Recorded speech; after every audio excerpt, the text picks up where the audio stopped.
That's Nick. And that's Joseph. And today we're here to talk about Zombi, the 1979 film directed by Lucio Fulci, which makes its way to Blu-ray courtesy of Blue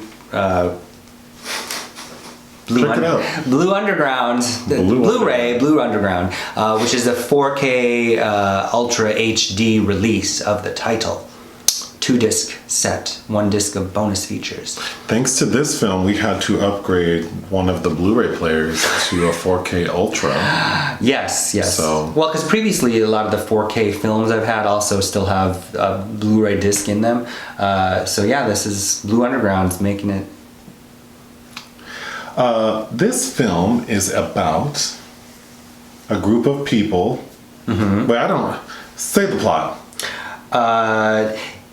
A boat arrives in New York with a flesh-eating zombie on it. That's right. So the film opens with like a crew on a boat, mm-hmm. and a gentleman goes into like the wherever you keep things under the boat, mm-hmm. and there's a zombie that attacks him. Kind of like how The Relic began, which we just rewatched recently. That's right. Right. But yeah, so Tisa Farrow, who plays Anne Bowles, no relation to Sally. Her dad was supposed to be on that boat, who's a Dr. Menard. So she's like, I gotta find my dad. Where is he? He's not on the boat. So she gets a man named Peter West, played by Ian McCulloch, and they basically accost these other 2 people that have a boat to bring them to this remote island and find that it's been overtaken by a zombie virus.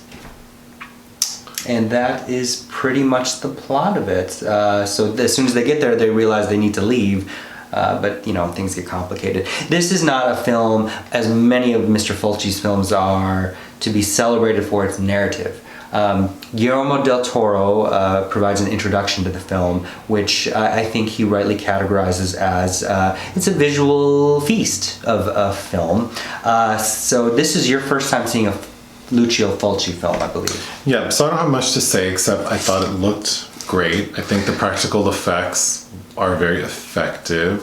I appreciated that the story, like the acting, and while the story is very basic, mm-hmm. there isn't much to it. I did appreciate that the acting and the story weren't gimmicky. It does feel like a legit movie, so much so that I commented after we were done that I almost feel like it could have spent more time like explaining like the zombies or something, right. like the origin of it, because it is done well enough that I would have sort of been into that. Like, mm-hmm. Yeah. Does that make sense? Yes. Well, the zombies and the characters themselves, because it's like, why are we tied to the Tisa Farrow and her father scenario? Why is that the entry point? Because we really could care less about her character, not developed at all. Tisa Farrow is, of course, the sister of Mia Farrow and daughter of Maureen O'Sullivan and John Farrow. So she comes from this lineage of Hollywood royalty who gave up acting only a couple years after this, or like a year or 2 after this. Okay. Yeah, I don't know. There's some really spectacular set pieces. Of course, the scene with the tiger shark. That's it. The star of the show is there is a scene where a woman goes diving in like nothing but like a very skimpy bikini bottom. Auretta Gay is her name, and we're very accustomed to her breasts in this film. Yes, mm-hmm. She goes diving, and while she's down under, she sees a zombie mm-hmm. that attacks her. Mm-hmm. But the zombie like attacks a shark. Well, she goes, yeah.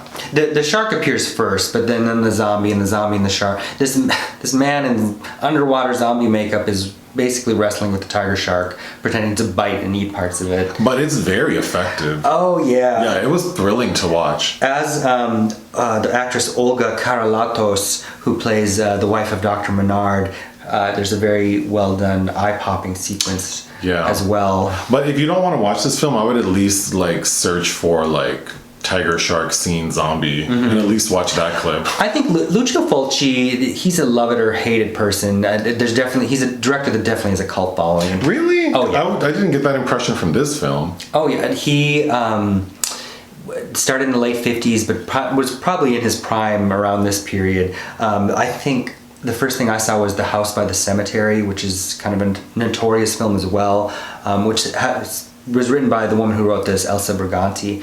And Zombie, not in the US, but in some territories, was released as Zombie 2 because the producers were trying to capitalize on Romero's Dawn of the Dead, like trying to align it with that somehow, but it of course isn't.